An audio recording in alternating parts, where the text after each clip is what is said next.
একমাত্র তোমার জন্য এই বিয়েটা আটকে আছে। বাবা কাকামণি সবাইকে রাজি করে নিতে পারবো, কিন্তু তুমি যদি বলো যে তুমি খাবার খাবে না, তুমি যদি বলো তোমার মেয়ের যদি বিয়ে হয় তাহলে তুমি অনাহারে মরবে, তাহলে কি কলিদি বিয়ে করতে পারবে? স্যাক্রিফাইস করবে। এতদিন ধরে ত্যাগ করে এসেছে, বাকি জীবনটাও করবে। কিন্তু তুমি বলো না, তুমি তো মা, নিজের মেয়ের এই ত্যাগ স্বীকার তুমি দেখতে পারবে? কলিদির এই ত্যাগটা স্বীকার করতে কষ্ট হবে না? তুমি মা হয়ে এত বড় সুযোগ নিতে পারবে? শুধু তুমি মা বলেই কিন্তু কলিদি এত বড় ত্যাগটা করছে, আর তুমি নিজের মেয়েকে এই সুযোগটা দেবে না?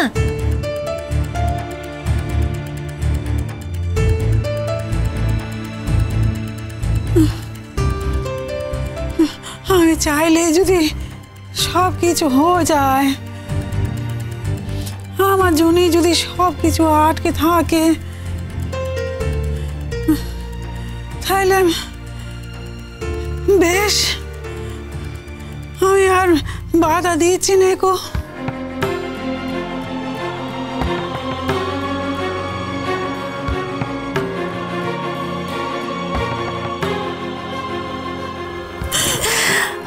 থ্যাংক ইউ সো মাচ জেঠিমা, তুমি খুব ভালো, তুমি ভীষণ ভালো। তোমাকে বাইরে থেকে দেখলে যেমন লাগে, তুমি ভেতর থেকে এরকম নয়। আমি তোমায় খুব চিনেছি জেঠিমা, আমি তোমায় খুব চিনেছি। যে তোমার বাইরেটা দেখে ধাক্কা পাবে, সে যদি তোমার ভেতরটা না দেখতে চায়, সে ঠকবে। আমি তো ঠকতে আসিনি, আমি তোমাকে জানি, তোমাকে চিনি। আমি খুব ভালো করে জানি তুমি কোনোদিনও কারোর খারাপ চাইতে পারো না। সবার জন্য যেটা ভালো তুমি সবসময় সেটাই করবে। দেখো, কলিদি খুব সুখী হবে। দীপ্তদাকে বিয়ে করে কলিদির যত দুঃখ আছে সব চলে যাবে, তুমি দেখো। আর দীপ্তদার কথা ভাবো, দীপ্তদার তো কেউ নেই, মা মারা গেল। এখন তো আমাদের পরিবারকেই দীপ্তদার সব থেকে বেশি দরকার, তাই না? বিয়ের পর দীপ্তদা কত সুখী হবে, যাকে ভালোবেসেছিল তাকে বিয়ে করতে পেরেছে, আর তার সঙ্গে একটা মাও পেয়েছে। আমার দরকার নেই গো, আমার মোটে দরকার নেই। সে যেন আমাকে মা বলে না ডাকে, বলে দিলুম। কেন? আচ্ছা ঠিক আছে, তুমি যদি না চাও সে তোমাকে মা বলে ডাকবে না, তবে আমি একটা কথা বলছি, একদিন আসবে, তুমি দেখো, তুমি মন থেকে চাইবে যে সে তোমাকে প্রাণ ভরে মা বলে ডাকুক। আর কে আছে যে তোমাকে মা বলে ডাকবে? ওই তো এক কলিদি শুধু আছে, তাও তো তোমার সঙ্গে সারাক্ষণ দেখাই হতে পারে না, কলিদি ব্যস্ত থাকে। আর যতটুকু দেখা হয়, মান অভিমানের জন্য তোমাদের মধ্যে ঠিক করে কথাও হয় না। দেখো, এই বিয়েটা করার পর কলিদির তোমার সঙ্গে যা যা মান অভিমান আছে সব ঠিক হয়ে যাবে, তোমাদের সম্পর্ক ভালো হয়ে যাবে। আর তার উপর দেখবে তোমাকে কত যত্ন করবে, কত ভালোবাসবে, কত সুখে রাখবে। দুজনেই খুব সুখে থাকবে। আর কলিদি একা মা বলার থেকে দুজন মিলে তোমাকে মা বলে ডাকবে, তোমাকে ভালোবাসবে, এটাই তো তুমি চাও, বলো? এটা তো সব থেকে ভালো না? আরে বাবা, বলে তো দিলুম, যা হয় করো, আমাকে মোটের মধ্যে জড়িয়ে নিকো। তাহলে সামনেই কলিদির বিয়ে, আমাদের কিন্তু কোমর বেঁধে লেগে পড়তে হবে কাজে। আর তুমি কলিদিকে এতদিনে যা কষ্ট দিয়েছো, এই বিয়েতে তুমি তার সমস্ত কষ্ট পূরণ করে দেবে, সমস্ত দুঃখ পূরণ করে দেবে। তুমি বলো, তুমি কথা দিচ্ছ তো? কোনো অমঙ্গল হবে না তো? অমঙ্গল হবে কেন? যেখানে ভালো কিছু ঘটে সেখানে কোনোদিনও অমঙ্গল হয় না, কোনো অমঙ্গল ঘটবে না। মানুষ যখন খুব সুখে থাকে, খুব আনন্দ করে, তখন অমঙ্গল তার কাছে ঘেঁষতেই পারে না, তার কাছেই আসতে পারে না। আর মানুষ যখন খুব দুঃখ করে, তখন অমঙ্গল তাকে আষ্টে পৃষ্ঠে ধরে। তুমি দেখো, কলিদি এই বিয়ে থেকে খুব সুখী হবে, কলিদির খুব আনন্দ হবে, তুমি দেখো। হ্যাঁ, তুমি যে বলছিলে সে ছেলেটি নাকি চলে যাওয়ার কথা। হ্যাঁ, বিজয়া দশমীতেই তো চলে যাওয়া।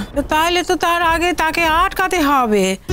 আর মান করে যদি চল যায়, আবার কারোর আটকানোতে যদি সে না আসে ফেরে, তাহলে তো বলা যায় না কো। আবার এসব ছেলেদের বাবা এদিক নেই ওদিক আছে।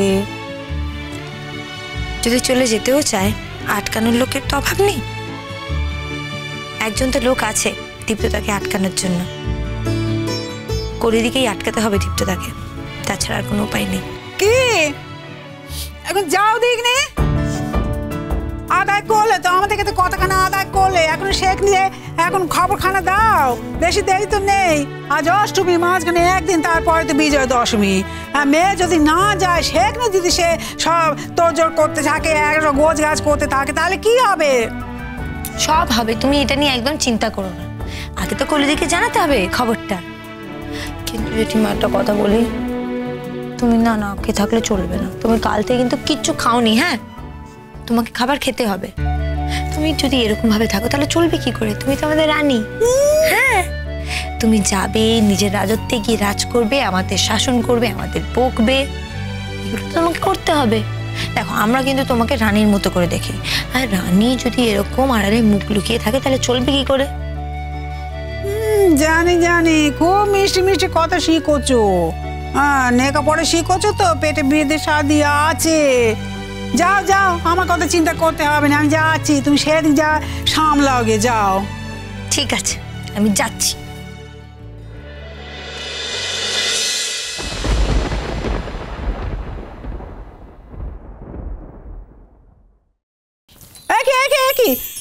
পেন আমার ঘরটা কেন আবার? বিজয় দশমী তো দেরি আছে। তোমায় প্রণাম না করে পারলাম না জেঠিমা, খুব প্রণাম করতে ইচ্ছে করলো। আমার তো মা নেই। মাঝে মাঝে যে তুমি কি করে আমার মা হয়ে ওঠো আমি সত্যি জানি না।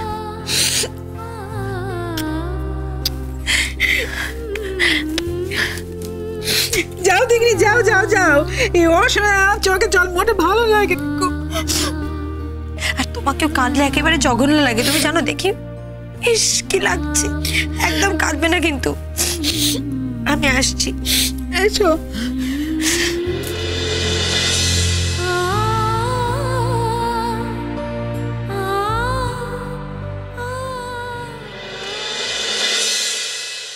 কথা বলনি তুমি আগে? কাজ হয়েছে কিছু? এবারেও তো কথা বলার চেষ্টা করেছিলে, কাজ হয়েছে কি? ছাড়ো না পিসিমণি, একটা মানুষ তো জীবনে সবকিছু পায় না। সবাই সবকিছু পায় না জীবনে, যা চায়। তুমি পেয়েছো বলো তো? যা চেয়েছো পেয়েছো কি? পাওনি তো, তাও তো কাটিয়ে দিচ্ছ জীবনটা। আমিও দেব। আমি তো এইভাবেই মানিয়ে নিয়েছি, এই জীবনটাতেই অভ্যস্ত হয়ে গেছি।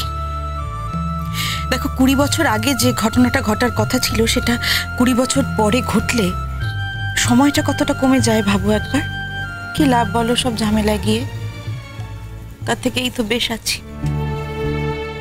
প্রতিদিন সকালে ঘুম থেকে উঠছি, তারপর বাড়ির কাজ করছি, তারপর তৈরি হয়ে অফিস যাচ্ছি। অফিসে সারাদিন খাটনির পর ক্লান্ত পায়ে বাড়ি ফিরছি, ফিরে খেয়ে দিয়ে ঘুমিয়ে পড়ছি, আবার পরের দিনের জন্য তৈরি হচ্ছি। কোনো আশা নেই, আকাঙ্ক্ষা নেই। এই জীবনটাতেই তো মানিয়ে নিয়েছি এতগুলো বছর। তোমরা শুধু শুধু আমায় নিয়ে ভাবছো। দেখ কলি, শুধু তোর ভালোর জন্যে নয়, তোর মার ভালোর জন্য আমি এসেছিলাম তোর কাছে। এক্স্যাক্টলি।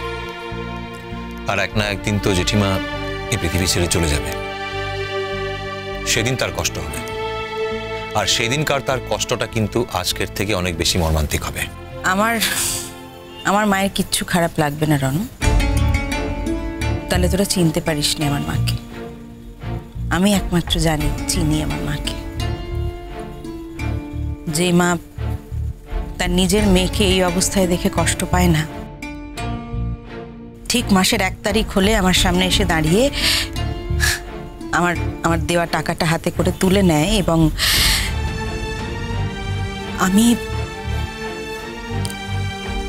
আমি ভালো নেই, আমি আমার পছন্দের ছেলেকে বিয়ে করে সুখী নেই, এইসব নিয়ে আমার মার মাথা ঘামানোর মতো কোনো অবস্থা নেই। সত্যি বলছি, তোরা শুধু শুধু আমাকে নিয়ে ভাবছিস। কলিদি, তোকে কি আবার এই একই কথাগুলো আমায় বলতে হবে? তার মানে? আর এতক্ষণে তুমি কোথায় ছিলে? জেঠিমার ঘরে। বধ করতে পারলি না তো, কিন্তু তুই হাল ছাড়বি না আমি জানি। কুসুম দোলা কুসুম